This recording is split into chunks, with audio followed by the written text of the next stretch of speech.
this prize really is a combined effort by 4 organizations. One is the Energy Impact Center. So you got to see Brent Kugelmoss was on the stage at 4:07, really talking about the prize and the reasons that they're interested in doing it.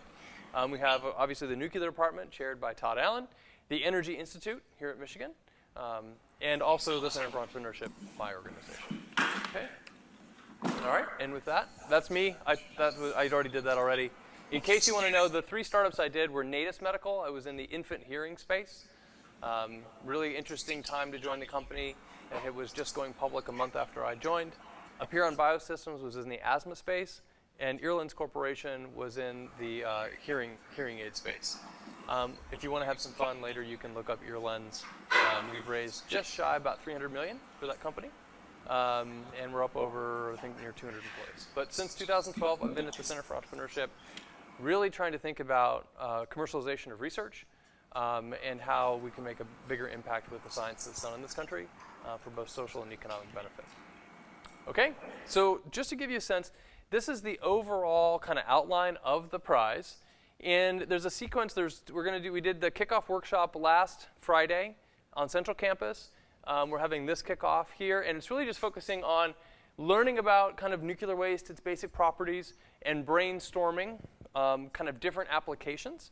And in addition to kind of thinking about, okay, who else that's not in the room would we want to join in this process? And then the workshop 2 will be kind of how do we, out of all the ideas in the universe we could do, how do we narrow? How do we then tell viable and scalable opportunities from the other ones? And then the workshop 4 is really report out. I think the key thing to take away from this slide is that the teams really form in December. So you guys can work together as much as you want, but you can switch around to different ideas. You can switch your idea. It's a very kind of open format for these workshops. So if you have friends or colleagues that you would like to invite to be part of the prize, please do so. They can join at any point in this process, because then the real first application is in that December timeframe where you're actually applying to be a part of the advanced practicum, where then you'll carry the ideas forward and then develop them toward the actual award presentations in the April timeframe. Does that kind of make sense to everybody, kind of how this is working? Okay, great.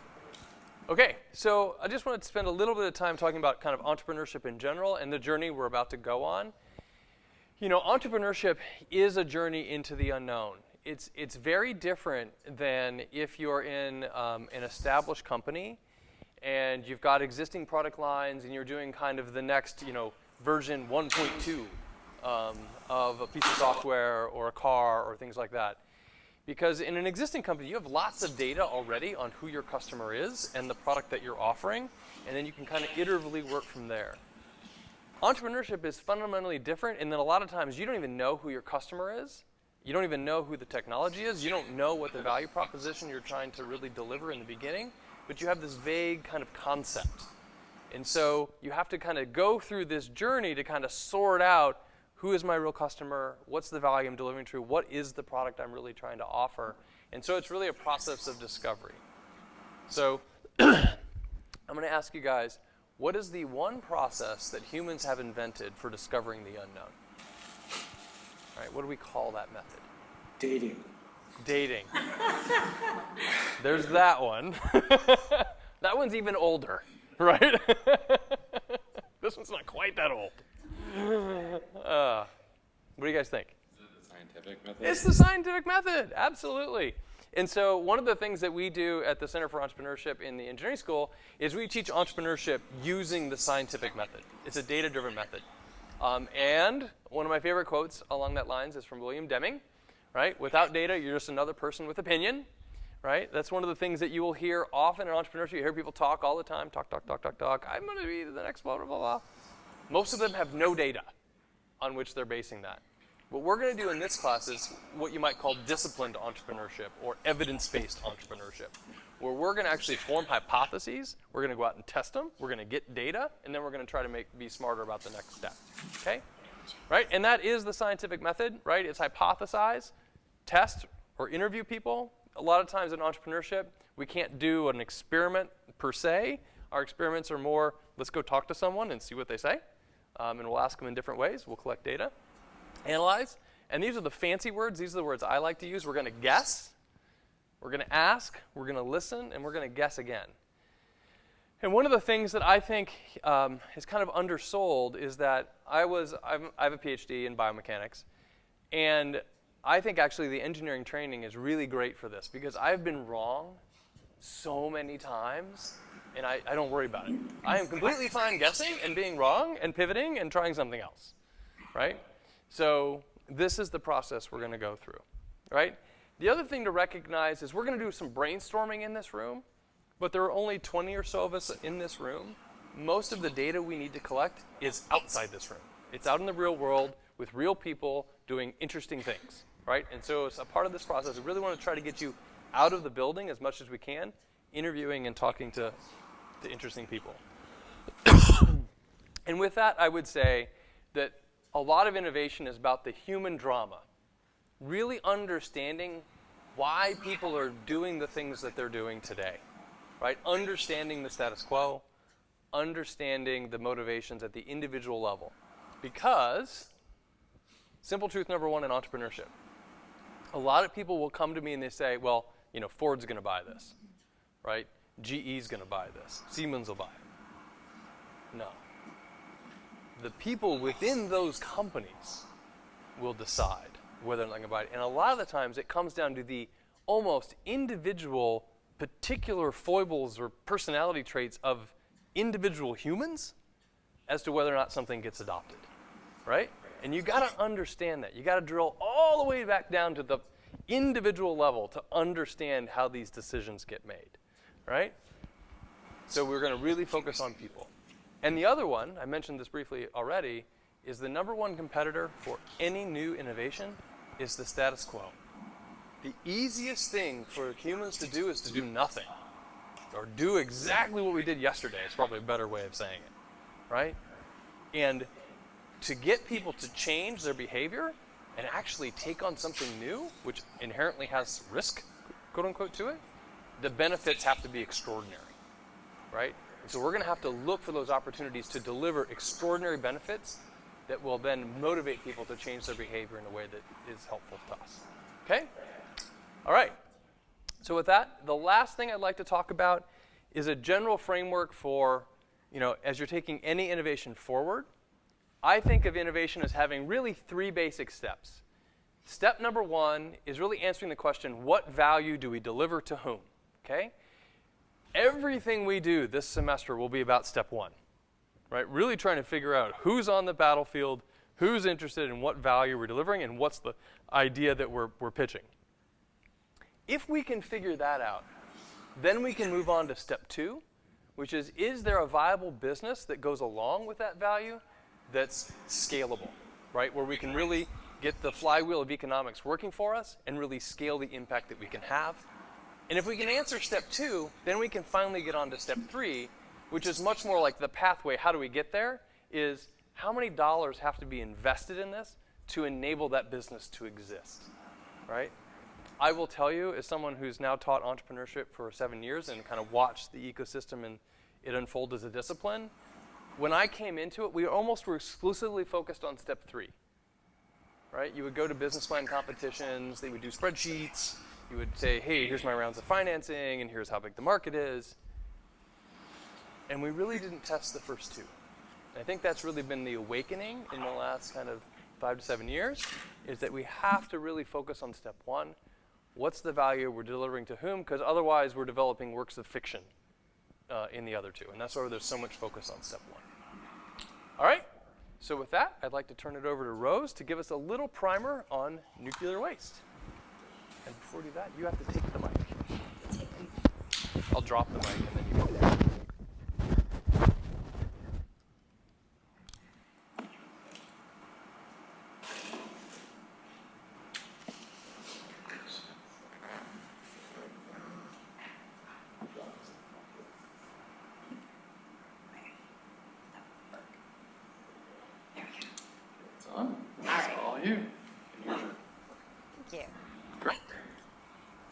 Hear me, I'm really kind of a soft talker. So for the record, we do not call it nuclear waste where I am. We call it nuclear fuel because there's still a lot of energy in that stuff, and I wish we would reuse that. So As I mentioned earlier, I'm with Oak Ridge National Laboratory. I do research on spent nuclear fuel, used nuclear fuel, nuclear waste, whatever you want to call it. It's the stuff that comes out of the commercial power reactors that I work on. So I've worked at a lot of different companies. I worked for the Tennessee Valley Authority, making power. I worked for Framatome, Areva at the time, Westinghouse, building fuel assemblies. So I've been sort of on all sides of that. And the story for the fuel when it comes out of the reactor, its life is not over. There's a lot of life left in that. So just to give you an idea of what the fuel looks like, well, I mentioned, the life of it is not over. It spends only, up to 6 years in a power reactor. That's at the beginning of its life. But it's got many, many decades in front of it today, what we do with the fuel. Many, many decades in front of it of storage. So if we could find something better to do with that, that would be great. So a uranium fuel pellet, you can see one in this guy's hand over here. It's very tiny. And I don't know, a lot of you guys are nuclear engineering students, so how many of you know kind of what a commercial power fuel assembly looks like? Yeah, so you guys probably have a pretty good idea of what it looks like. And so they start with these pellets, and these pellets get stacked up into tubing, and that's how we put together a fuel assembly. But that little fuel pellet right there, I don't know if I can get mine. It's not working anymore. No more pointer. I think it's gone. That little pellet is the equivalent energy of 1 ton of coal, or 17,000 cubic feet of natural gas. There is a lot of energy in that little pellet. And there are a bunch of those pellets in every fuel assembly. So there's lots and lots of energy there. Right now, when we take that stuff out of the reactor, we don't have a place to send it because our repository is just not there right now. So we put it into something called dry storage. Oh, thank you. We put it into dry storage, and those dry storage facilities are at the reactor site. And in some cases, the reactors have shut down, and the only thing left is the little dry storage facility. I was up at Maine. I was in Maine a couple weeks ago, and I drove by Maine Yankees site, and there's nothing left there but the little dry storage site. They still have to maintain their security force and a bunch of people to watch the storage site. So they really like to get rid of that stuff. So if you guys have an answer for that, they will be all over that. So here's this map shows you the sites where that stuff is located. But I mentioned it starts in the reactor, it's stored in the pool for a while, and then we put it into a cask, it's loaded underwater, dried, ends up right now in a dry storage system on a pad. Eventually we would like to transport it to our repository for disposal. But that stuff, well, and we're getting more and more of it every year, by the way. It just continues to grow, obviously. As we make power, we get more used nuclear fuel. But only 5% of the energy in this fuel is extracted in the reactor. There's so much more energy left in this. Now, this 5%, this is the number my DOE compatriot came up with. And I don't know the basis of that number, but there is a lot of energy left in those pellets when they're done being in the reactor. So it would be great if we could figure out how to get rid of it. And I'm going to tell you a couple of the different byproducts that are there, just as a matter of fact, after its operation. But first I want to tell you a little bit what the fuel looks like. A lot of you already know this, so I'm not going to spend a lot of time on it. But so these are what the pellets look like. They get stacked into a piece of tubing, a cladding is what we call it. And there's usually around 300 pellets stacked up and into a rod that's about 12 feet tall. So it's twice as tall as me, and it's about as skinny as that. So they're all very skinny rods, very tall rods, very floppy. When you manufacture them and you carry them around, they will bend all over the place, and so you have to have a couple of people carry them if you hand carry them. So the cladding is made from a highly engineered zirconium-based alloy. You might have heard some of the trade names for that. Zerlo is the Westinghouse product, M5. zircaloy 4. There's lots of different flavors of alloy, but this stuff has been around for a long, long time. It was first engineered by the Navy, and it's gotten to a very high level of engineering over the last 30 years or so. Once we get a rod, they can't just put the rods in the reactor. That wouldn't be very easy to do, to operate in that way. So they're in fuel assemblies, they're in bundles. And the bundles contain between 200 and 300 individual rods arranged vertically like that. And so you can see this is a cross-section of a pressurized water fuel assembly. So if you were to cut it through the mid-plane, you would see these green ones are fuel rods, and these hollow-looking ones, these represent the structure of the fuel assembly, which are called guide tubes or guide thimbles. They just help hold the rods in place, to hold the grids that are used to hold the rods in place together vertically. They weigh between 1,000 and 1,500 pounds when they're in an assembly, and some of the fuel assemblies, most of them are around 152 inches tall. Some of them are extra tall, so they're a couple feet taller than even that, like at Palo Verde. Songs had the extra tall. Texas had some of those. And usually they're about 8.5 inches by 8.5 inches in cross section. So I'm speaking in English, I'm sorry. I grew up in English, so I know what that is. But I've got the metric units up there for those of you who speak metric better. A BWR fuel assembly, you can think about that as being, well, and actually let me say, a PWR fuel assembly, if I were standing next to it, would be about like that wide, square, and about that tall. So I couldn't touch the top of it. So it's not very big at all. And there's around 193 of those in a typical light water reactor. A BWR fuel assembly is sort of the same. It's just about a quarter size of it though. So if I had a BWR fuel assembly in front of me, it would be about a quarter of that. Put 4 of them together, you get one PWR fuel assembly.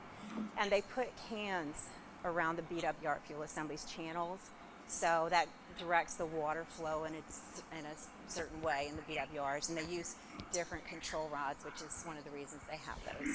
So anyway, they're very similar. They all have rods. They're tall, skinny, and in these assemblies arranged for operation in the reactor. This is what a PWR one looks like. And I mentioned the guide thimbles. These are the guide thimbles, and of course that's a cutaway. Each of these would have fuel rods. You can kind of see the fuel rods there. They have a top and a bottom fitting that's meant for handling and standing of the fuel assembly. And this is the control rod for a nuclear fuel assembly that goes into a pressurized water reactor, where the control rods come from the top. So those tubes, those guide thimbles, that's where the control rods go in. So they're hollow most of the time. And this just shows you a bunch of fuel assemblies standing around. This is a manufacturing facility. It's called a forest. They have them hanging there ready to get shipped off to whatever reactor is going to operate those. This, on the other hand, is a BWR fuel assembly. I mentioned they each have a channel on them. That's what this thing is over here. But there's the fuel rods inside. The BWRs, they have a different structure. They don't necessarily have guide thimbles. They have water channels on the inside. They also have part-length fuel rods. I promise there's no quiz on this. And you really don't need to know this for what you're doing, but I wanted you to be familiar with the form of what it is that you're going to be working with, because this is the starting point of what you're going to be working with. So that's a BWR fuel assembly. So you could have either one of those. We have pretty much, I think, the same number of plants about now, BWRs and PWRs. But you'll have lots more BWR fuel assemblies because, remember, there's 4 of those for every one PWR. So at the end of their operating life in the reactor, there is definitely a lot more energy in there that you could harvest. Used fuel is about 95% U-238, which is non-fissile. That's all you nuclear engineers know about. 1% U-235 is still in there because typically we burn the center part of the fuel assembly to higher burn up than the top and bottom. So the top and the bottom still have more U-235 there than in the center. And 1% plutonium. And these fuel assemblies, when they come out, they're hot. They're steaming hot. When you go to an outage, we take a fuel assembly out of the core, not only does it glow that blue color, you can see the thermals in the water from the heat coming off of them. And they stay pretty hot, not that hot, because when they come out of the reactor, they're pretty hot. We put them in the spent fuel pool, and they're very thermally hot. Okay, you can still see thermals on them for a long time after that, but eventually they cool off. They're making radiation, they're making gamma rays, they've got neutrons, alphas and betas, and so we'll talk a little bit more about those types of radiations in a minute. And I mentioned that they make thermal heat. So there's also materials in here that can be used in other ways if you could extract them. So thinking about space reactors, space batteries, and things like that. So alpha, beta, and gamma decay. These are some energy sources that you could use when you're trying to harvest the energy from nuclear fuel assembly. This radiation is something you can think about. One of the ideas that we've thought of is maybe instead of a solar panel, maybe a gamma collection panel, I don't know, that collects the gamma rays coming off. So anyway, knowing something about this decay particles is important for you in order to think about ways to capture that energy. So I think the next slide is dealing with stopping power, so I don't want to talk about that right now. But if you look at the activity of fuel assembly that comes out of the reactor, you can see that it changes over time, and that's because those materials, they decay, and they change into other things. And so depending on when you get that material, you may or may not be able to harvest that particular energy. So that's something to remember as you think about over time, when might you be able to use the used fuel most effectively? For your particular application, do you need it just after it came out of the reactor? Do you need it 10 years later? Do you need it 100 years later? Something to think about, and this can help you understand what the sources that you will have in that fuel are. So radiation stopping power, so there's alpha, beta, gamma, and neutron activity coming from that used fuel. And the alphas are stopped by something with the thickness of a piece of paper. And so they're big particles and fairly low energy, so they don't go very far. Beta particles are a little bit stronger, a little bit smaller, but can be stopped by aluminum. Gammas, they can make it through the aluminum, but lead can stop those.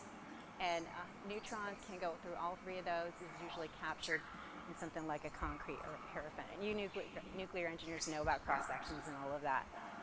You know more than me because I'm not a nuclear. So that's something to think about because of the way that these things are packaged. I mentioned the fuel is in tubing. The tubing is typically not going to let the alphas or the betas out. Okay, you might be able to see the gammas, but then we repackage those as used fuel into other containers, which is going to shield some of the gammas. So you're going to have to either work around the packaging that we put on it or find a way to depackage it. So this is, I mentioned that right after they come out of the reactor, they're extremely hot. And for that reason, they can't go directly into the dry storage that I showed you. So they stay in the pool for a little while, typically 5 to 7 years. They'll stay in this pool environment, in the wet environment, and then they get moved into dry storage. And this is a dry storage system, a typical dry storage system. This is a vertical system. This is an underground system, and then there's also horizontal systems. So you can find these different types depending on vendors. It's just like any other type of waste. You're going to find various containers, various people who market the containers, and they come up with more and more innovations. They used to have small containers. Maybe they held 8 to 10 fuel assemblies, and today they put as many as 32 PWR fuel assemblies in a single one of these containers. So inside of those, back here, this is really sort of what you would see if you drove up to one of those sites and looked at the pad. You would see these things hanging around. And this is concrete, and I mentioned, the stopping power for neutrons, concrete. So in a concrete vault, but inside of that vault is one of these. And usually the fuel assemblies will be sealed into a canister where there's been a helium inert gas backfill. And so the heat is, what you're seeing here is the heat distribution. The gas heats up, moves to the top, and the cool gas moves down. So it's natural convection kind of heat transfer going on.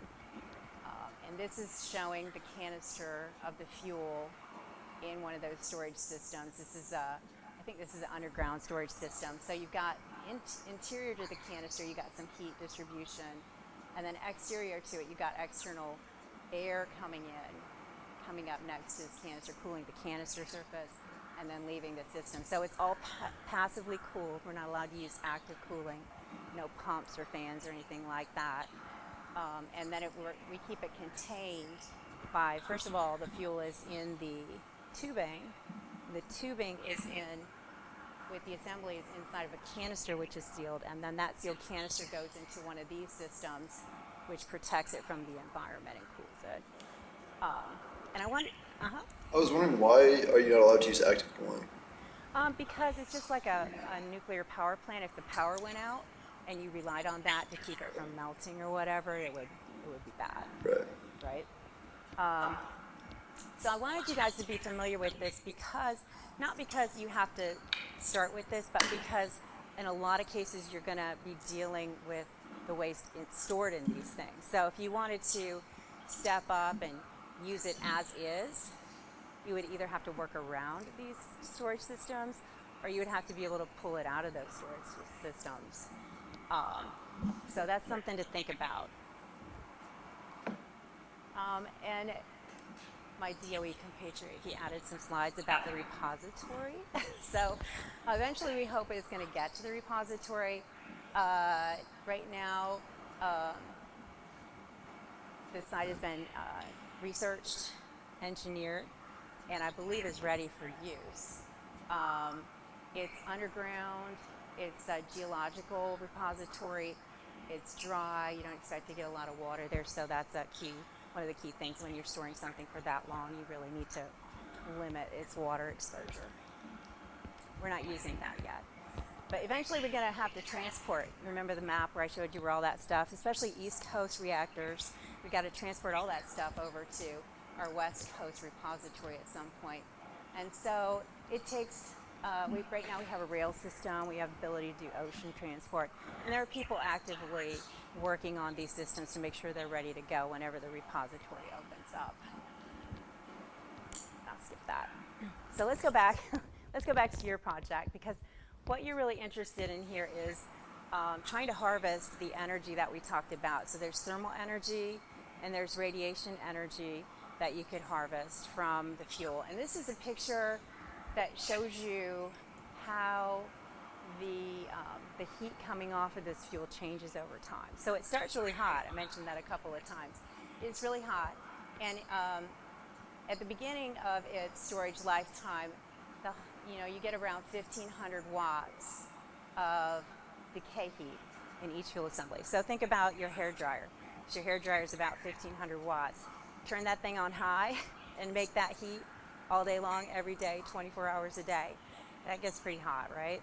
So that's in each of those canisters that I was mentioning, 32 times that. So there's a lot of heat there, but it is only at the beginning of the storage lifetime.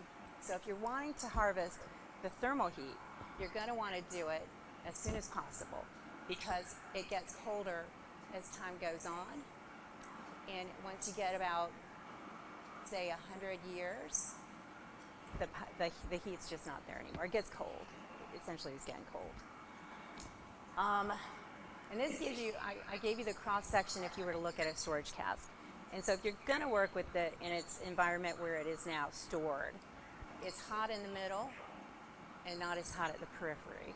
So that would be something that you would have to work with. or you would maybe take these out of the canister and use just the fuel assembly without it. Or maybe chop up the rods, I don't know. So the other thing that you might be looking at is the gamma energy. How can you get the gamma energy? And so what we've got here is a couple of different things. And you can see that the dose rate coming off of a fuel assembly also decreases over time. And this is showing you over 100 years. Excuse me. And so this is another time where you want to get it early. If you're going to work off gammas, you probably want to get it earlier rather than later. And this is how much cesium-137 is in this thing, depending on its burn up. So burn up is something I wanted to throw out to you as a parameter of interest. So when you put these fuel assemblies into a reactor, you burn them. And the higher burn up means the more energy that was extracted from them. But the higher burn up ones tend to be the ones that get you the highest dose. So if you're really wanting to harvest gammas, then you might want to get high burn up fuel. So it just depends on your application. And this, I wanted to point out to you, the fuel assemblies, they vary from the top to the bottom. Because I mentioned earlier, when you put them in the reactor, the center part gets burned more than the top and the bottom. Well, because of that, they're hotter in the middle than they are at the top and the bottom, and they're also producing a different amount of radiation at the middle than the top and the bottom. So it's all related. And this little video here, I don't know if I can make it play or not. Oop, nope. Oh, maybe it's not a video anymore. I think that's just a snapshot. Anyway, this kind of shows you the difference in dose as it varies around the midsection. So that's not important unless you really want to work with them in the cast. Okay. So if you want to, I mentioned a couple of times, these are the things that maybe you could work with in terms of energy that you could get. Maybe you could work with the gamma radiation, the neutron radiation, or with the decay heat that's in the system. And I mentioned this earlier, if the fuel burn up increases, if it goes up, there's more gammas that you can get. And fuel burn up, high burn up is good for us because that means we took a lot of the energy out of it in the reactor. So that's really double good, right? So you can get the energy in the reactor and then you can get the energy after.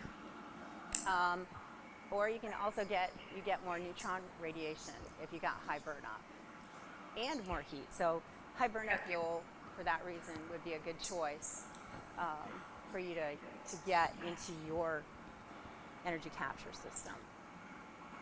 Initial fuel enrichment. So, at the beginning of life when we make the fuel, we pick an enrichment. The limit today is like 5 weight percent. Most everybody's getting fuel that's around 5 weight percent. So I wouldn't worry too much about this. But just to know that as the enrichment increases, the neutron radiation is going to go down. No real change on gamma or residual.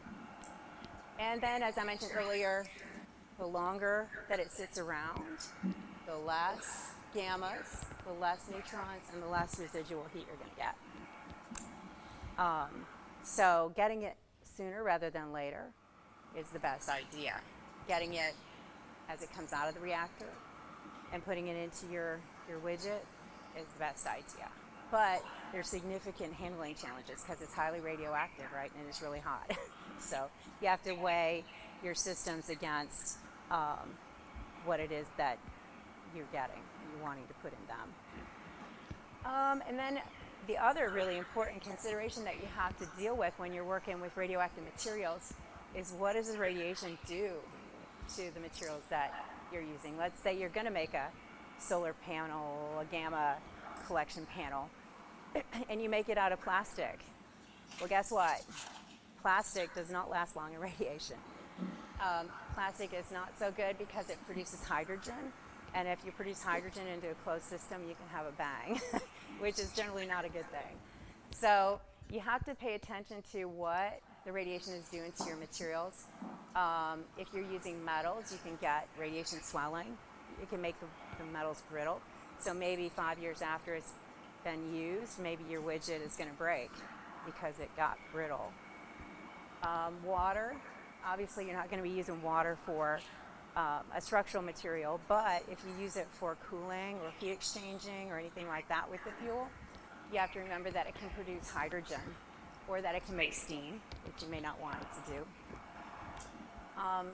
Concrete can swell and get embrittled. It gets dry and can reduce the strength of it. Generally, it's a good thing that you could use for structure. So just keep in mind that there are radiation effects on materials when you're thinking about these systems and what you're designing. And finally, so again, this used nuclear fuel, there's a lot of energy still there that we can use. It's got unused enriched uranium. There's gammas, neutrons, alphas and betas that you could use. There's 1,500 watts of heat coming off those things as they go into storage. Also, don't forget the basic materials in there. If you could reprocess that stuff, you could put it right back in the reactor. So there's lots of avenues for reusing this fuel. I want you to remember that the amount of energy that you can get is going to vary depending on if you're taking it from the bottom of the fuel assembly. So let's just say you're not going to use any of the existing structure. I'm going to cut these rods up, throw them into a bin, and then the bin is going to do something that harvests the energy. Well, if you cut stuff from the bottom, you're not going to get as much energy as if you cut the stuff from the middle. So you may want to selectively harvest parts of the fuel. So it varies from the top to the bottom, and it varies with the cooling time, how long it's been out of the reactor. It matters a little bit what you started with in terms of how much U-235 used to be in it, but I wouldn't worry about that too much. And then it definitely matters what the burnup was. So the longer it ran in the reactor, the more of this type of energy is available to you. Right now, as soon as it comes out of the reactor, it's stored underwater. You could take advantage of that. I had somebody come up with an idea of using a closed recirculation system to capture the heat and power some other system with that. Another very simple idea is to just take a fuel assembly and heat some rocks with it. It's thermal storage. You heat the rocks up and use it later. So there's lots of opportunities for that kind of thing to capture the heat. And maybe it's not. Maybe we don't need to put it in water. Maybe we can put it in your widget and get the heat out of it. But keep in mind, if you're going to do that, the structure of the fuel or the essence of the fuel, there are rules surrounding that, and it's not stuff that you want to get into your environment. You certainly don't want to get it into the rivers. You don't want it in your soil. You don't want it in your living room. So you have to be careful with that. You have to shield it. You don't want to get a radiation dose to all your workers, and you have to keep it in one place. And then finally, if you do build a system, keep in mind what you're building it out of, because the radiation can change its properties. And this happens to be at the top of a fuel assembly that's coming out of one of those storage canisters. So you can see the rods there, the upper end fitting, and this is just the lifting structure. And that's the basket of the storage canister. With that, I wanted to thank my colleague, Dr. Banerjee at Oak Ridge. He actually made most of the content of these slides. I just borrowed it. All right. Any questions?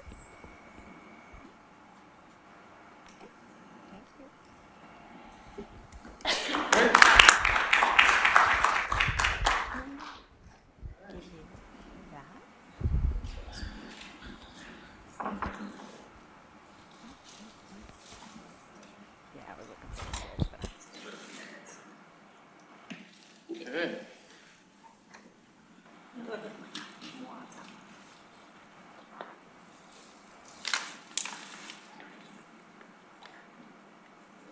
All right, fantastic. All right, well, I certainly know a lot more about used nuclear fuel than I did a few minutes ago, which is great. All right, I think we're all set there. Okay, so tell you guys what, All right, this is what we're going to do next. We're going to take a little break, maybe a 5-minute break before we dive into this. Let you guys get some more pizza and drinks before we dive in. But the next section's all about, given that kind of the properties of nuclear waste, can we identify what the properties are, that then we can think about, okay, what applications would those properties be interesting in? And then even go and how do you sub-segment those kind of applications into tangible markets that we could go explore? Because I'll tell you, a secret in entrepreneurship is actually difficult to go too narrow. Most people want to go way too broad, right? Like, I want to develop an app that serves everybody, right? It never works out that way. It usually works out that there's a very specific target customer that we will end up going after for a very particular reason. And so we start to identify kind of these broad opportunities and then narrow until we find a target customer that we can go talk to and determine whether or not we've got something or not. Okay, so that's the process we're going to go through next. So tell you what, let's take a quick break, kind of shake out our legs and things, and then we'll get some pizza, and then we'll set up for the next segment. All right, 5-minute break. We'll convene at 5 o'clock.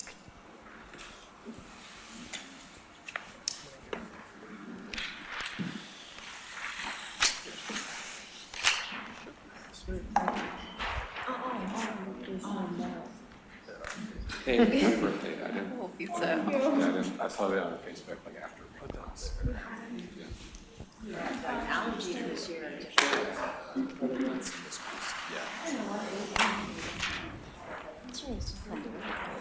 No matter where you are in the country. It hasn't changed no matter what. It's knocking all over the place lately. So Yeah, right. Oh, you have another. Like it's like really like judging. Oh, okay, yeah. Oh, not these. I was thinking about. Yeah, that's okay. Because we could do it the way we did last time. like doing physical work. I might even have him get up and come over here. Dale Lancaster. Sit in I do quick analysis. Oh, okay.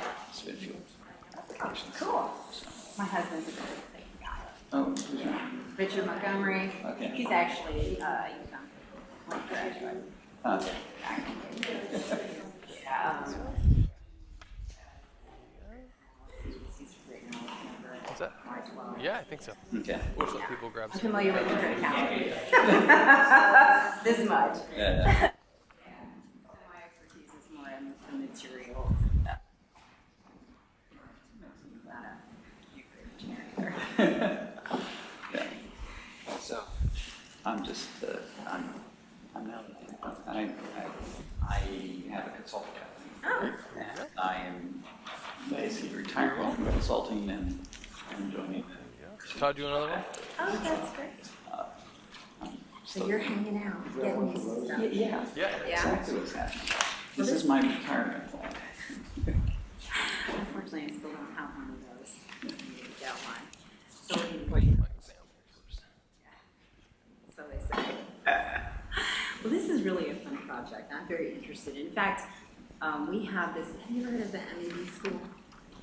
Actually, It's like a summertime, couple of week long, intensive. Like oh, that's it. I got the last piece. dream. And it alternates between, I think, Idaho and Oak Ridge. And this year, I mentored some students, and they have this project they do during the summer, and they elected to try to design some waste heat capture system for nuclear. Well, that was the one that we were trying to research water. Now, in the From the Smithfield Smithfield pool, which is interesting, but they didn't know. Nobody else did something like that. I don't even know who won. Okay. They could pick any project with nuclear fuel on it. Okay. I guess they figured since I didn't use to that would be good for customers. Anyway, it was interesting. So it was funny when this popped up, along the same lines. I think that's like the idea of the dam reactor. That you have to do it outside of, you wouldn't be able to put things in between fuels, right?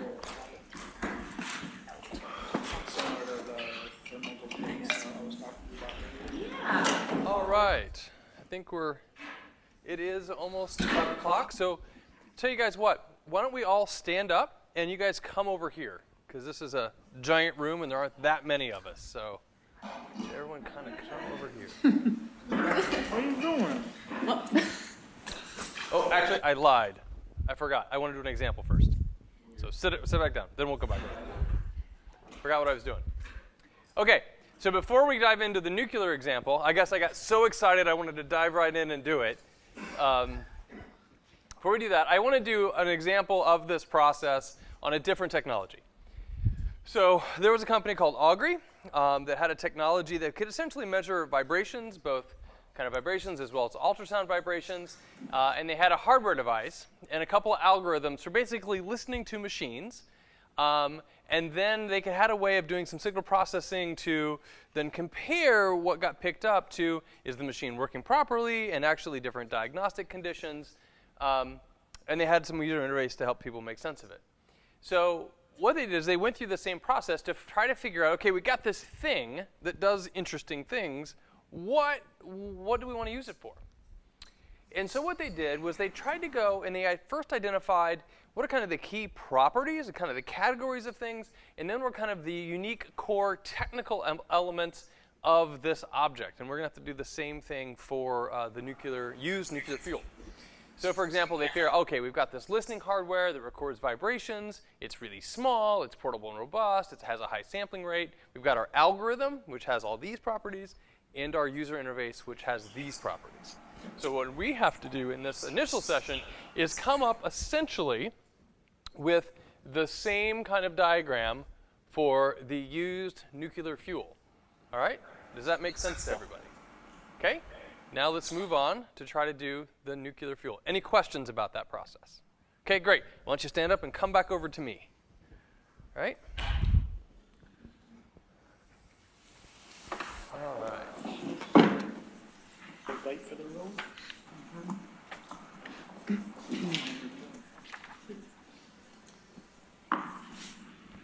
Okay. All right. And when you start this process, it's not always obvious, like, what's like a big category of things and then what are the small properties. So the way that I find this most useful is just kind of like start to spit out ideas. So based on what Rose just talked about, what did you guys hear in terms of some of the key properties that this nuclear fuel has? Generate heat. Okay, generate heat. Radiation. Okay. Okay.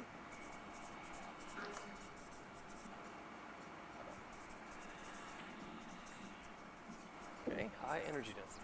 Great. You know, I know I mentioned this as sort of a negative, but if you put radiation with stuff like water, it makes hydrogen. Okay.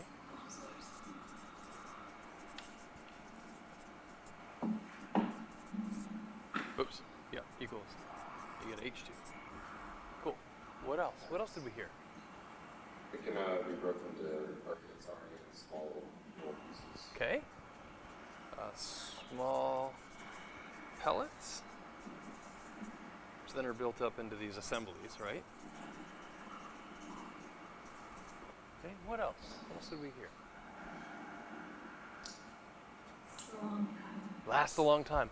Yeah, I actually joked that I've never really seen log scale years on a graph like that. I'm an entrepreneur, like 6 months seems like a long time. We're talking about, oh, in 100 years? I'm like, God, no. All right. So yeah, lasts a long time. A long time. Yeah, long time. Okay, what else? You have a bunch of different elements. Yeah. Okay. Bunch of, well, that's a terrible spelling. I am an engineer, so it's okay. Bunch of different.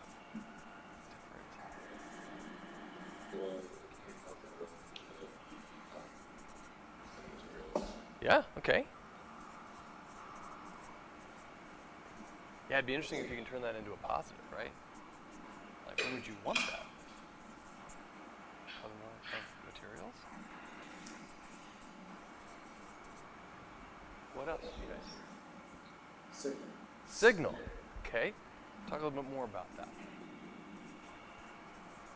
Okay. We dive into signal. What did you guys see? Like, it gives off different kinds of stuff. right? And that changes over time. It has the field deposit on the nuclear radiation signature that like you put out there. It's not that. Okay, say that last part because I was busy writing. You need. Like I don't know about like a separation of the radiation types. Okay, so And that's, then those will be attenuated and supervised by okay, yep. So you almost can probe materials. Probe materials based on attenuation. Okay.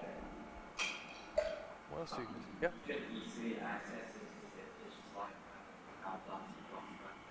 Yeah, it's kind of everywhere, right? Sources geographically distributed.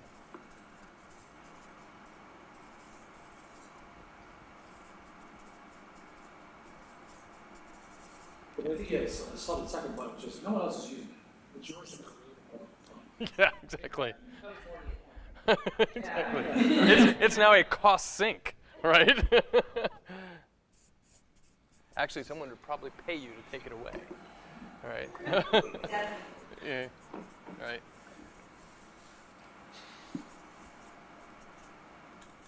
Actually, one of our most successful projects that I saw was actually in the pig waste. The pig farmers would actually pay the people to take it away, and then they would turn it into a valuable product, and the people would pay them for the product. So.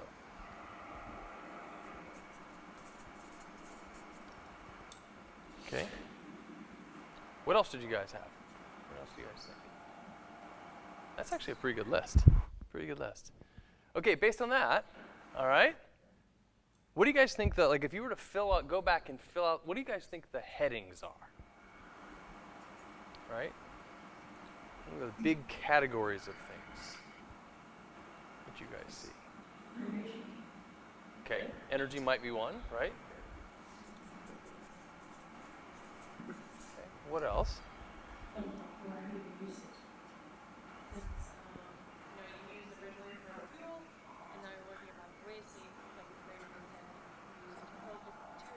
Okay, yeah.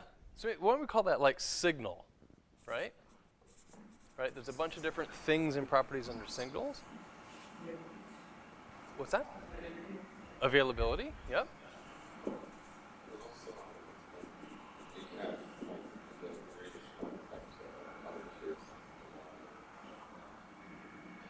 Yeah, exactly. So what would we say? Radiation effect on other things. I'm not sure exactly. You guys can wordsmith this. Okay. What else? What other big buckets did we have? Right. There's the energy. There's the signal. There's the availability. There's the radiation effect on other materials.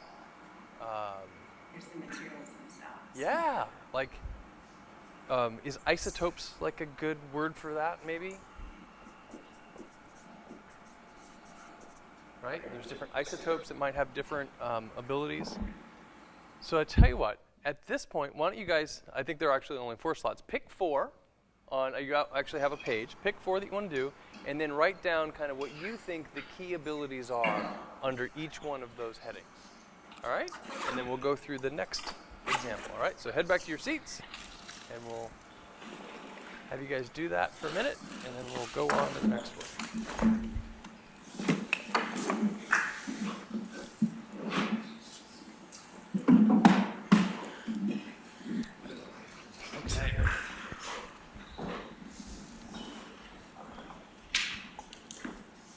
Go ahead and write your name at the top. Pick your 4, and then write your your key abilities. Did everyone get one of these? Everyone got one?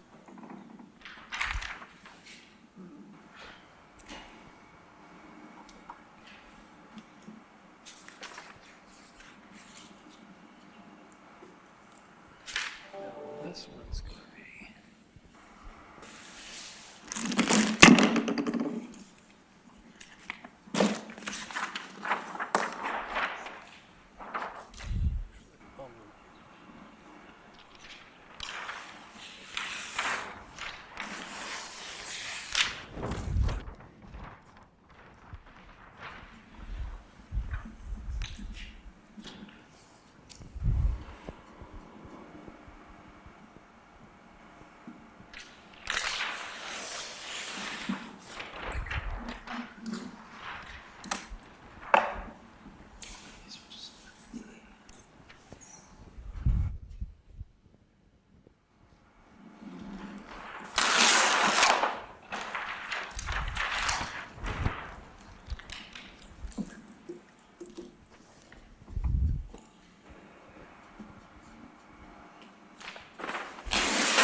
looks like some people are still writing. We'll give a few more minutes. Okay.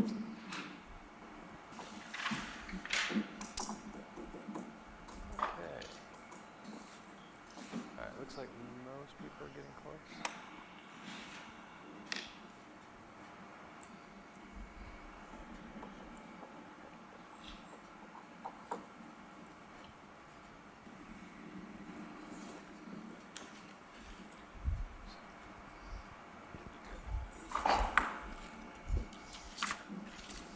You guys can share. Okay, you guys can share. Thank you. Okay, you guys can share. Would you like one?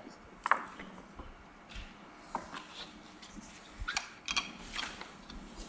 right, why don't you guys share?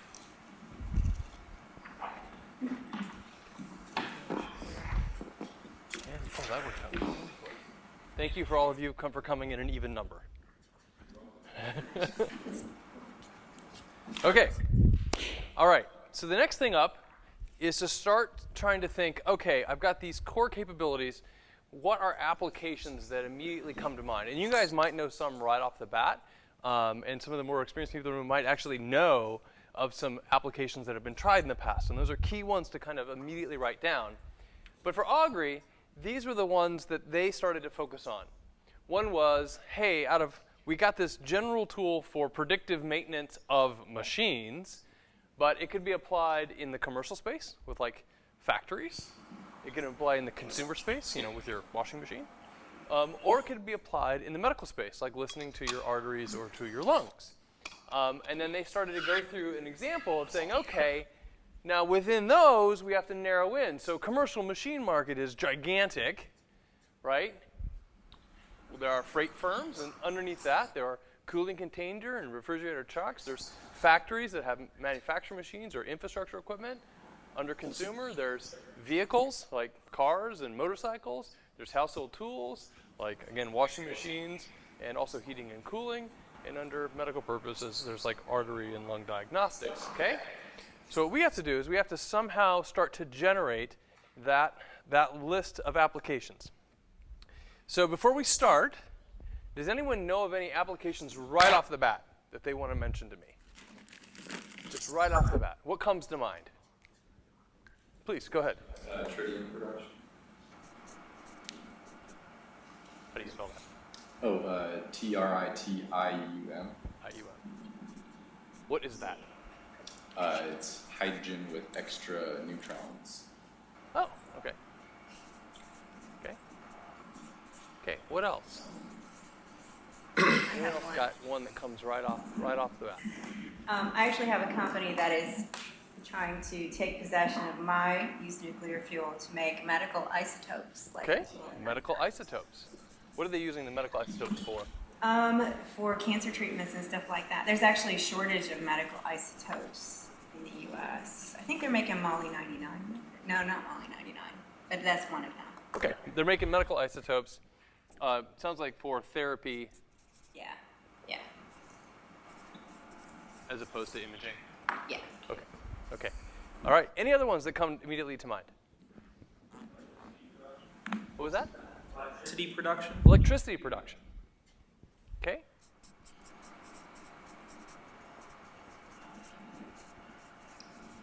Oops, production.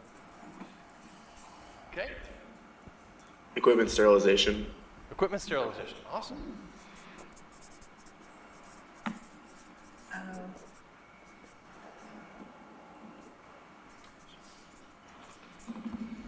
What else? Todd. Say anything that uses heat. So Heat. a greenhouse, a brewery.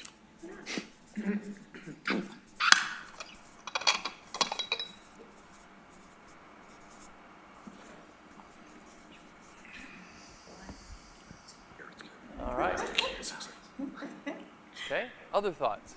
Hydrogen production. Okay.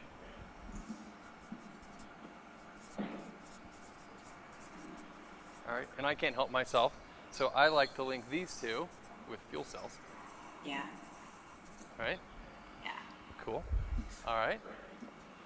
What else? Any other thoughts right out of the gate? Waste management? Waste management. Talk more about that. Because it can degrade stuff like plastics. Oh, that is wow. out of the box. That's great. Love that. Yeah. Should be like break down something that. You know, like garbage. Degrade plastics. Process garbage. Cool. All right. Process garbage with garbage. Love it. What else? Any other thoughts? Okay. Todd, you want to go with another one? I don't know if it works, but like cryptography. Something where I can take two pieces of this on two ends and only those people would have the signal because it's unique to that piece of fuel. Ooh, that's scary. Okay. It'd be a little teeny. Yeah, this is using the unique signal properties. Tracking. Yeah.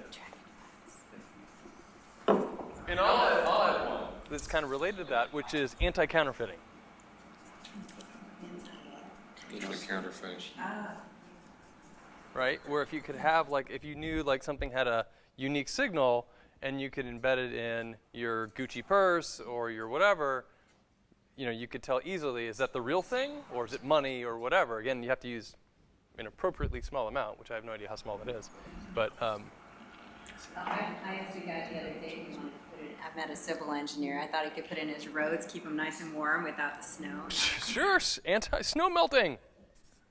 He didn't really like the idea too much. Well, you know, it could be like for a runway or something that's. Yeah. I learned the other day that Alec Gallimore, our dean, has a driveway heater system, so he doesn't have to shovel snow. Who knew? I didn't know that was a thing. Right? Okay, snow melting. Right? Driveways, right? You could imagine airports, right? Might like that. Along with the heat thing, it could go into making, like, doing some water purification if, like, it's high enough quality heat. Okay, all right.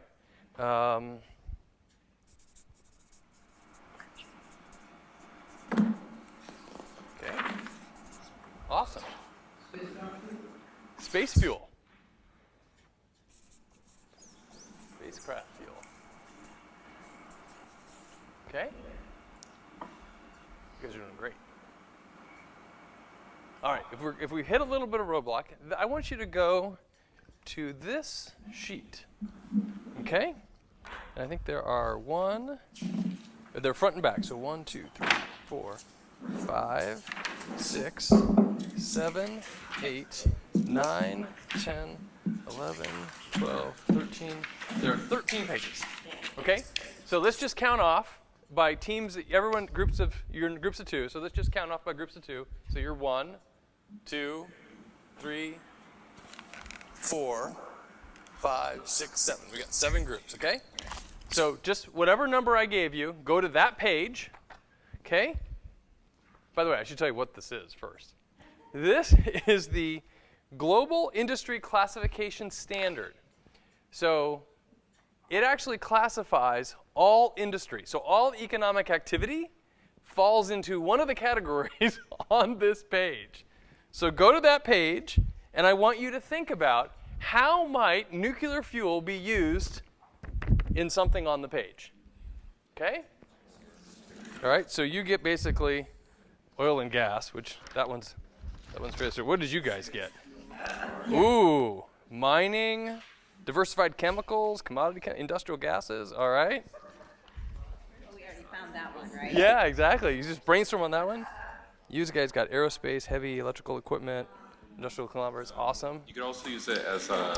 You guys got human resource and employment services, R&D, air freight, logistics, airlines, marine, railroads, trucking, airport services. Yeah, actually, there's some already on there. Fibers. Being like first in like trucking or whatever, like if they can use it. Yeah, it was. Or Yeah, transport. You were on And then like doing an auto parts, equipment, tires, rubber. Awesome.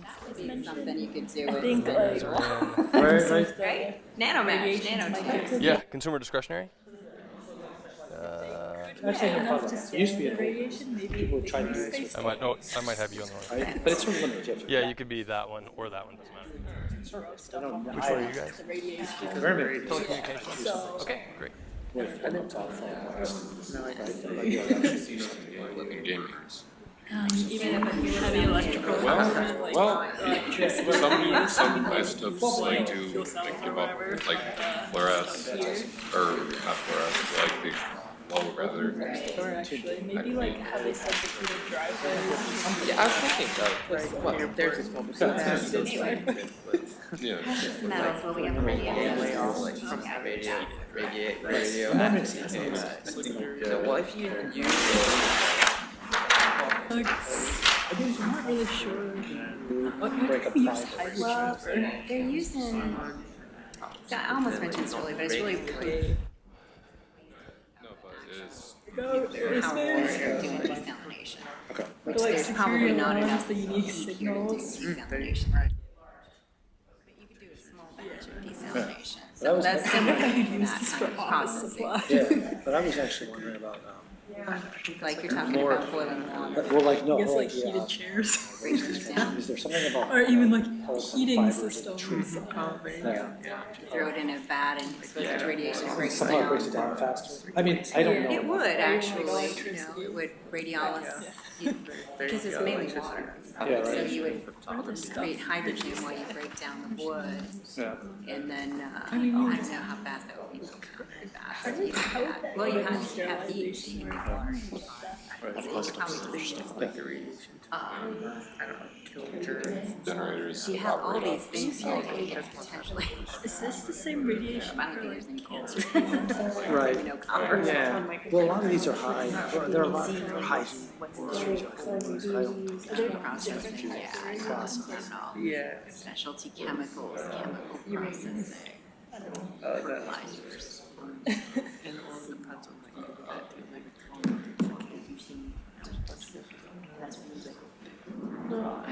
If there was like some mathematical way to do that. I think, yeah, you probably. I think what it meant was like Yeah, Might there be something they could do with fertilizers that comes with chemicals that changes yeah. food stocks, use pesticide imaging properties? insecurity. yeah, right. Yeah. It's includes cleaning services, I mean, I know cleaning, companies use sterilization. radioactive sources to understand what's going on in environments, right? They send sensors. There's even large scale water treatment. I think it's something pipe or Do something. something with We could, the water. But I think they already do. I'm not sure. Thing is Vincent versus well, maybe think of depleted uranium. last. Maybe you can suck All in. right. Great. So did everyone capture a few more applications that they want to put up on the page? Okay. Or like, All right. Who wants to go first with some new applications? I think this could be. Oh, yeah. Yeah, that's a really good one. All right. Let's see. All right. You guys want to go first? All right, everybody. Let's try to focus on the.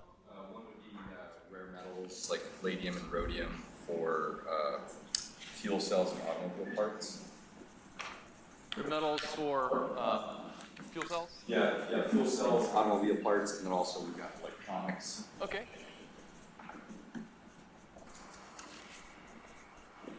All right, so there's rare metals in the stuff. We'd have to extract it and then, okay, cool. All right, what other concepts came up as you guys were looking at different industries? New applications. Go ahead. Sort of an offshoot of the waste management and sterilization, but we have oil refinement or like other chemical refinements. I'm sure there's other processes that could be supplemented with Okay, radioactive waste. chemical production. Yeah. Okay, where you need radiation to do something interesting, catalysis, something. I'm sure there's things you can do. and that might be able to be repurposed for a pesticide. Ooh, pesticides, great. Let's kill stuff on purpose, right? Yeah. Okay. What else? Anything else come up? Yeah, please. Maybe like in the trucks that transport stuff, you could put the heating systems in place. Okay, right. So heating systems in trucks.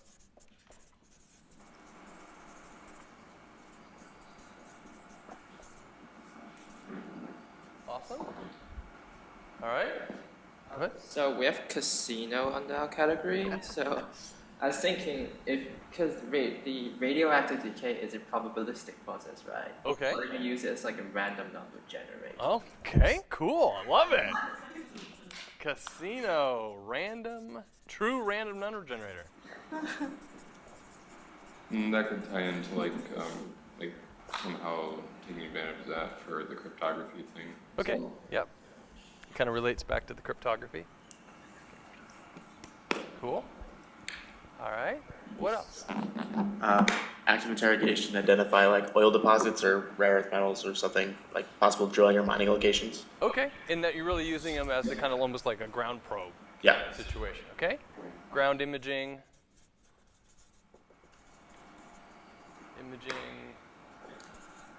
probe for, metals, oil, gas.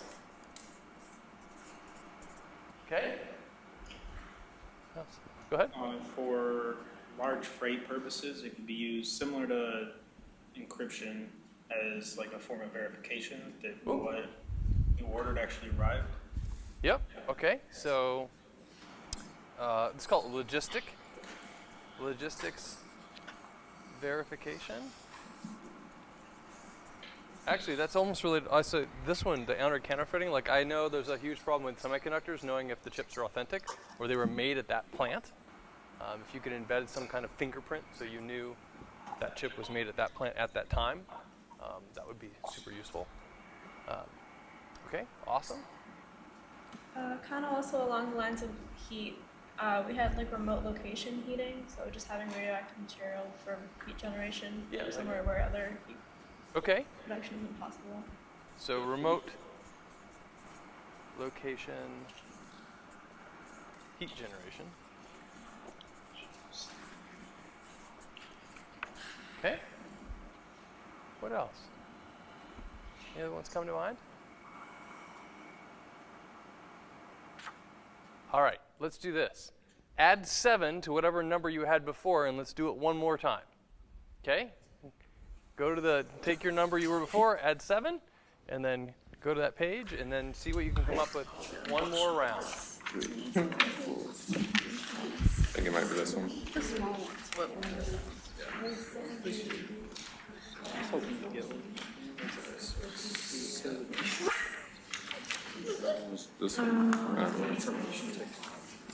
Electricity. Alright, so looking at information technology.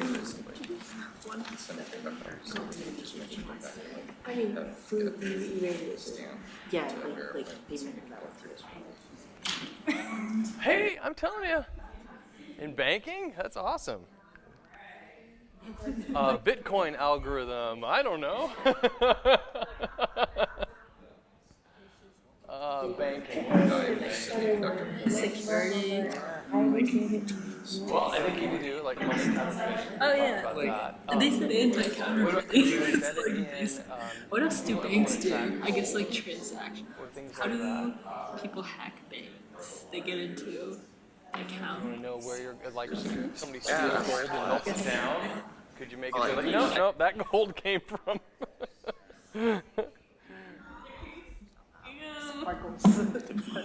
People have people fill out. They use it in a small amount. And then like when they give the money to someone, they can like what else could you do in bank? signal or change it or something. So like while it's in the bank, it has a bank signal, and when they give it out, they're like, "Give me all." Please take that away. Yeah, there's mortgage.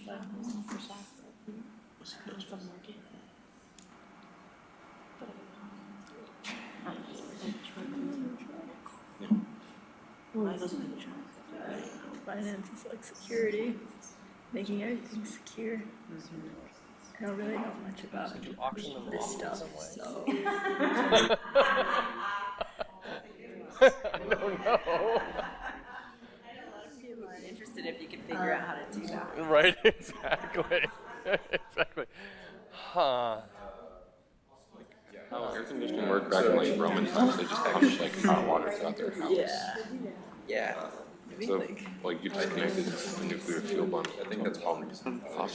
That's how we do it nowadays anyway. That's a tough one. You might want to just say. Yeah. That one's hard. I'm glad you got that one. A small heat generation platform that you can use like burning stuff, just put bundles in it. Yeah. Or air. Right, yeah, that's why any parts of it could use more appliances, but Like districts. I guess maybe like making tracking stuff, weak signal. Yeah, and there's like The radio active stuff somehow get unique signal. Yeah, based off of like.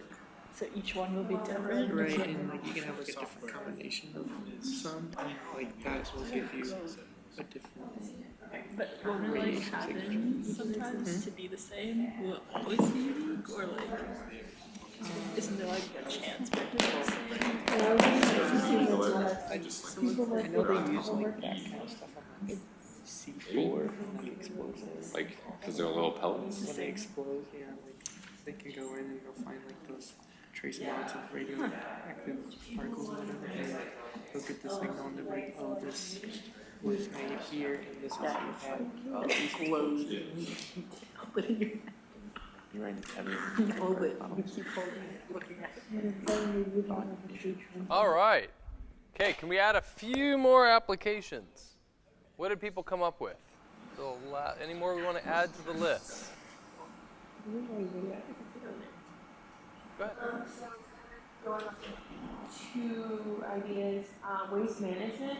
Okay. So you could irradiate food, and it lasts longer, and there's less whatever diseases, illnesses. And so then you're cutting back on the food waste, so you can transport it, to places that don't have a reliable food source. And then food transportation. If you need it cool, you need a source for your heat pump, so you can use the radioactive waste for a heat pump. Okay. All right. Heat pump for refrigeration. I'll call it shelf, stable / shelf. Okay. Cool. Also, similar to heat pump, if you just like have some system where you like run water throughout your whole house, it can work as like some air conditioning, like just for like individual houses, spaces. Individual house heating, cooling. It's almost like a geothermal system at that point, right? Mm. Yeah. All right. Cool. Great. Other thoughts people have? Oh, go ahead. It's kind of cheating, but you just reburn in a fast spectrum reactor. Reburn it? Yeah. Sure. Why not? It's called a fast spectrum reactor. Yeah. Okay. Or I will pretend I know what that is. reburn, reprocess. Yeah. Okay. What else? Go ahead. Each individual small pellet has like a weed killer. Just put it on. Okay. Weed killer. Nice. So what? Herbicide. Pesticide. Herbicide. Does anybody remember the radium dial company? Not. I was actually just like talking to her about it. Yeah, so they used to, way back when, they used to paint radium on watches so that they would glow at night. But something we haven't listed before is the fact that it makes it glow. Right. Let's put that over here. It glows. You just make a consumer product. Maybe like underwater lighting or pool lighting. Pool lighting. Nice. I love it. Nice blue glow in your spa. Yeah, warm it up. Great. Awesome. Spa, right? Spa hot tub. Okay, awesome. Go for it. Just like ridiculous fad item. Like how she said the radium watches and like all of Yeah. people were doing about it, so like it just creates product and everybody wants it. Fashion, I've got glowing earrings, right? I feel like Shoes. It's the latest in club wear, right? Yeah. Shoes. My kids love shoes that light up. That's some fun, right? All of that, like radium on What else? like radium everything that everyone I might as well list watches. Oh yeah, that was Watch. Yeah. about I think. They paint the dark so they glow in the dark. You could do like a battery, so like a laptop battery. Sure. You would have to charge it. Yeah, the battery that lasts forever. Right? Battery. Laptop. Okay, anything else?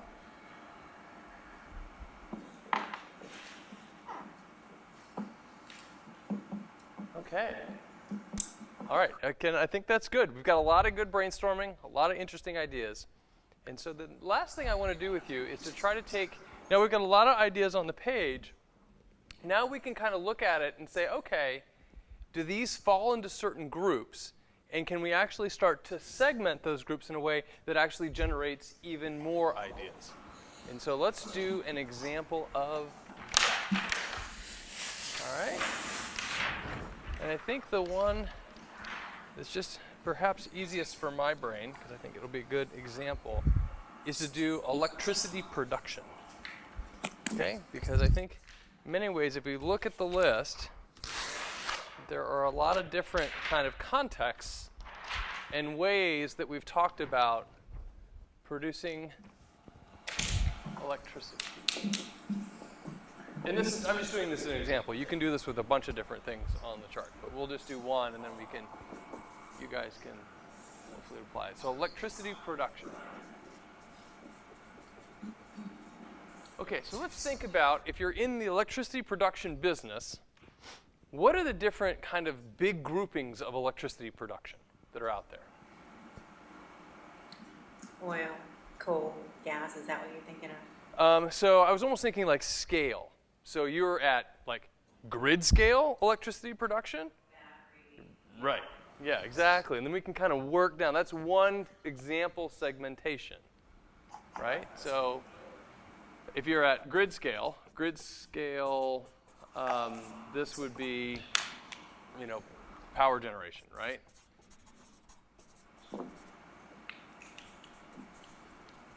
And this is typically in the, what, hundreds of megawatts to gigawatts kind of territory. All right, and up.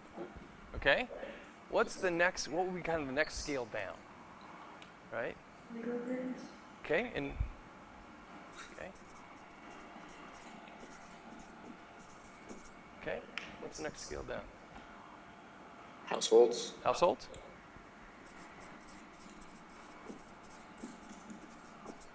What's the next scale down? Personal. Personal? Would, let's see, is there one in between personal? Would there be one in between? Yeah, I don't know. Like cars? Would they, a little bigger than personal, but not quite not a house, right? Maybe large appliance. When you say personal, I guess it may be like, could I use my chainsaw? I was thinking. Okay, yeah, so that's large appliance, maybe vehicles might fall into that space, and then you've got smaller appliances.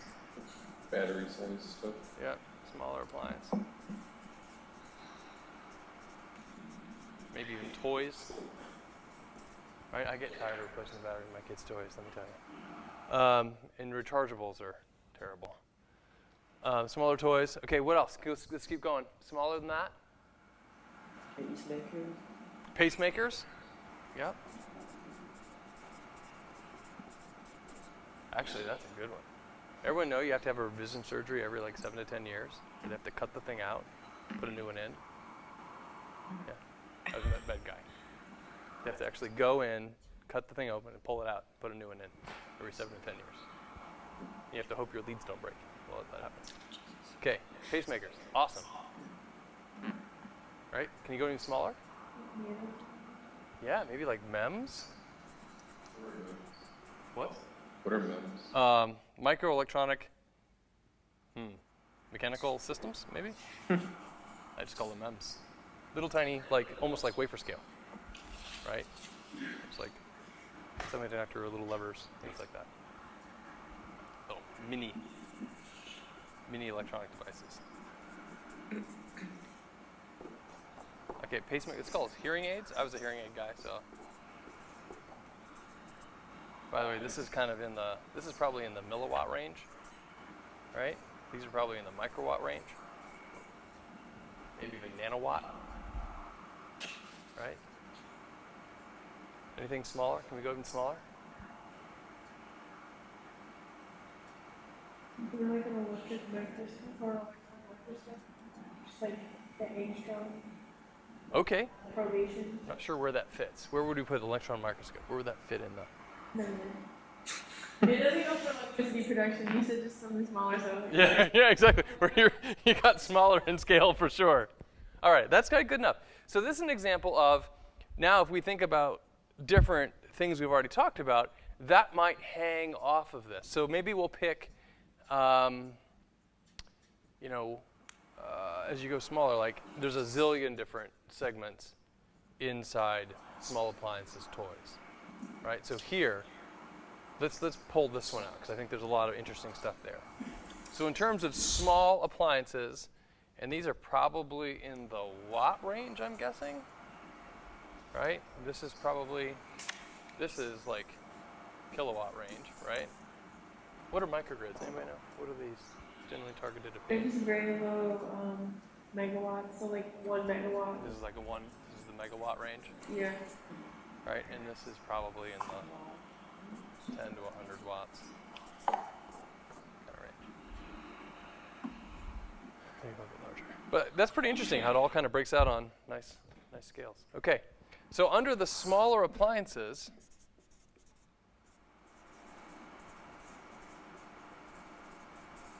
what are the different segments in here? Right? What's under there? Okay, thoughts? Personal gadgets like phones and stuff. Okay, sure. Phones. What else? Toys. Okay. Remote controls. Remote control. I think drone. Yeah. Okay. What was that? Drones. Drones. Sure. Drones. Have to have the hair dryer. Hair dryers. Got to have hair dryers. All right, and you'll have to figure out how to organize this, right? So personal care items. Okay, what else? Power tools, right?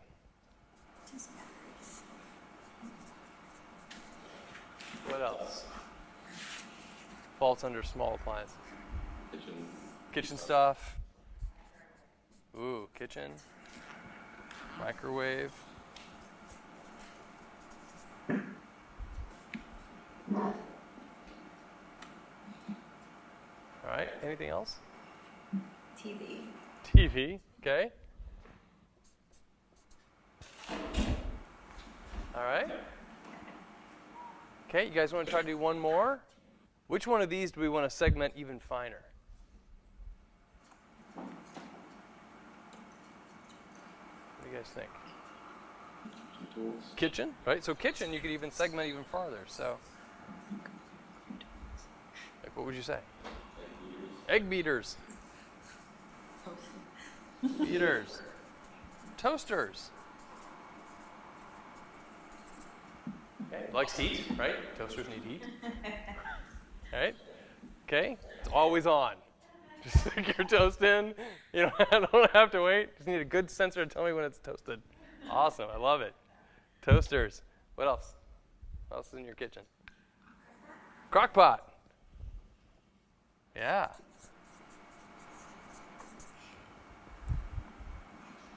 All right. And do you see how, like, out of a good list, we've just picked one of these, right? We've just picked one.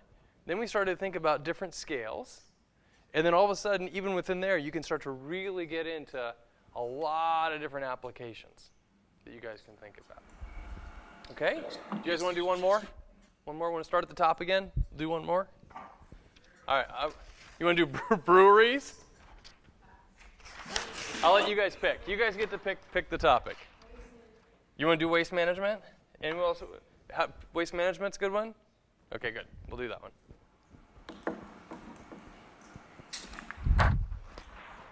By the way, there's lots of different ways to do the segmentation. Like I just happened to pick, for this one, I picked power level.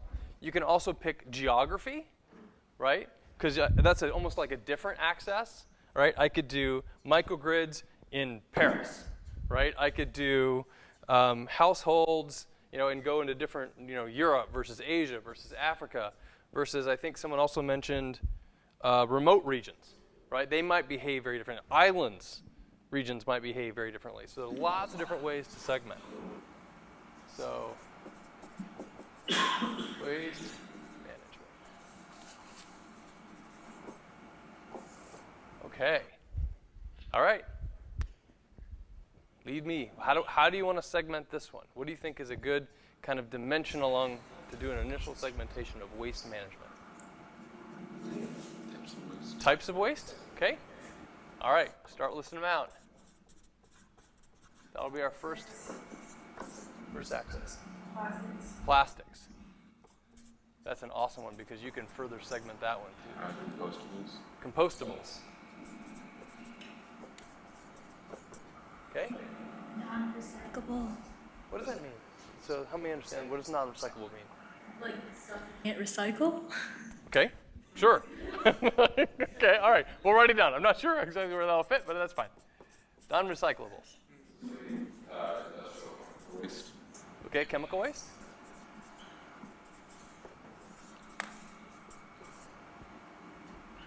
Oh, okay. I'm cloned in now. Great. Yep. Chemical waste. Okay. What else? Human waste. Human waste. Poop. Do we want human or do we want to do like animal excrement? Sure. We'll do animal waste. We'll do animal waste, and then we can further segment into cows, pigs, humans. We'll do animal waste. Awesome. Radioactive waste. Radioactive waste. Sure, why not? This group's not afraid of that. Radioactive waste. Okay. What other things do we have? Types of waste. CND.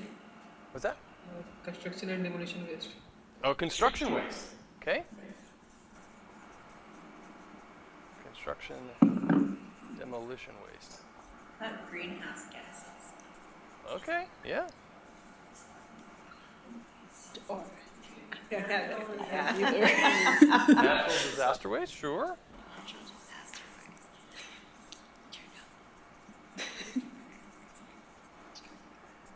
Okay. Please. Medical waste. Oh, that's a good one. Yeah. How many of you guys ever seen the big red biohazard bin that's everywhere, right? Actually, radiation might come in handy. Medical waste. I like that one. That's good. Any other ones people can think of?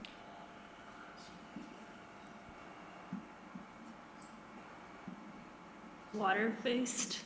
Water waste? Yeah, actually, that's good. Like gray water. Gray water, right? Or water waste. Water waste. Yeah, I wonder if you could reprocess it somehow and clean it up. Other thoughts? Other types of waste? Anything else? Okay, so which one of these do you guys want to segment one more time?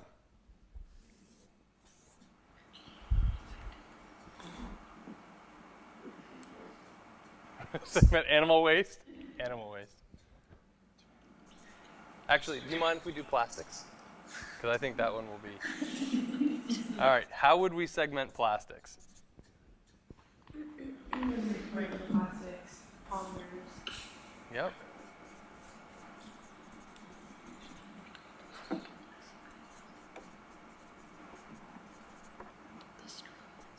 And then there's different kinds of plastics, right? They're like, you could go over into chemical engineering and they could tell you like 30 zillion different types of plastics that there are. Some of them might be, I think this is where this one might come in, right? You might want to use this one, right? There's plastics that are known to be recyclable. And quite frankly, you could probably even further segment this. There are ones that are probably, again, not a chemist, easy, right? Don't take much energy, are actually pretty easy. And ones that are, you know, medium, really hard, and not, right? Yep. Yep, and I don't know which ones are which, and I don't know how that matches up against certain waste streams, right, that we have in society, but I think that that's a really interesting segmentation. What other ways? Containers and packaging. Oh yeah, okay, yep. Plastic bags. Packaging, right, and then in the packaging or containers, right, you got bags, right, you got food boxes, right? Yeah, there's actually some really interesting things going on in this space at the moment, right, around food container plastics, because the very properties that make it good at containing food are the very properties that make it so it lasts forever in the environment, right, like water ingress and other things. So really interesting stuff going on in that space. Yeah, if you could use your nuclear waste to somehow trigger some kind of decomposition process that wouldn't naturally happen in the environment, that might be pretty interesting. Okay. All right. Let's see what we're at time. Oh, we're almost there. Okay. So great. So we'll probably take some pictures and then send them all out to you guys so you can capture all this. But now the challenge that you all have is how many different opportunities are on that page? A ton of different opportunities, right? So what I kind of want you to do for next week, right? Oh, we just did that. Okay? So before we get to next week, I just want to point out that the one thing as an investor, because I actually have a couple of seed funds that we manage in my office, and we actually place investments in startup companies, the number one thing that we look for in an investing is team. It's not market, although we like good markets. Not technology, although we like good technology. It's, do we think this team can actually execute? Do we believe in the people that, given all of the uncertainties and all the things that are going to happen to you as a startup, is this a group of people that I want to put some money behind? Especially because we're often investing very, very early when not much is known. You're almost placing a bet in the people more than anything else, okay? So one of the things I want you to think about as you're thinking about these markets is, who else might I want on my team, right? Do I want somebody with policy experience?